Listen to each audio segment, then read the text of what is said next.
Hi friends, good morning. நான் உங்களுடைய தர்மபுரி பொண்ணு பேசுகிறேன். வாங்க எங்கள் வீட்டில் என்ன சமையல் பார்க்கலாம். இன்றைக்கி என்ன சமையல்னா காளான் கொழும்பு, காளான் கிரேவி மாதிரி இட்லிக்காக.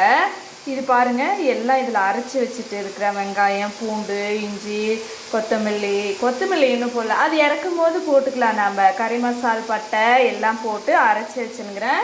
இதில் பாருங்கள், மாவு இட்லிக்காக ஊற்றுறதுக்கு வச்சுருக்கிறேன். நான் எப்பயுமே கெட்டியாக தாங்க கரைப்போம். நம்ம தண்ணி விட வேண்டாம். ஏன்னா நம்ம இட்லி அரிசியும் உளுத்தம் பருப்பு மட்டும்தான் போடுறோம். அதில் வேறு பச்சை அரிசியோ இல்லை அதில் எதுவுமே நம்ம கலக்க போகிறதில்ல. சோட்டா மாவும் நம்ம போட போகிறதில்ல.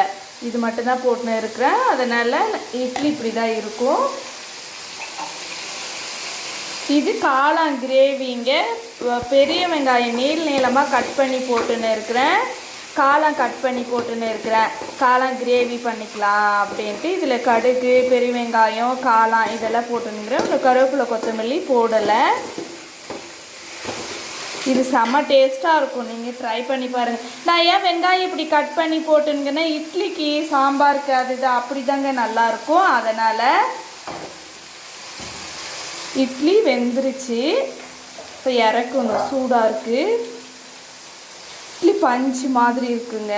கையில் ஒட்டாது பாருங்கள், பஞ்சு மாதிரி இருக்கும். நம்ம துணியில் சுடுற இட்லி குழந்தைங்களுக்கு நிறைய கொடுக்கலாம் சாப்பிட்றதுக்காக. அது எந்த மிஸ்டேக்கும் ஆகாது, வெயிட்டும் ஏறாது.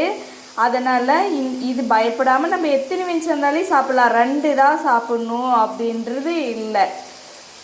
பாய். நான் உங்களுடைய தர்மபுரி பொண்ணு பேசுகிறேன். வாங்க எல்லாரும் சாப்பிட்லாம். I love you.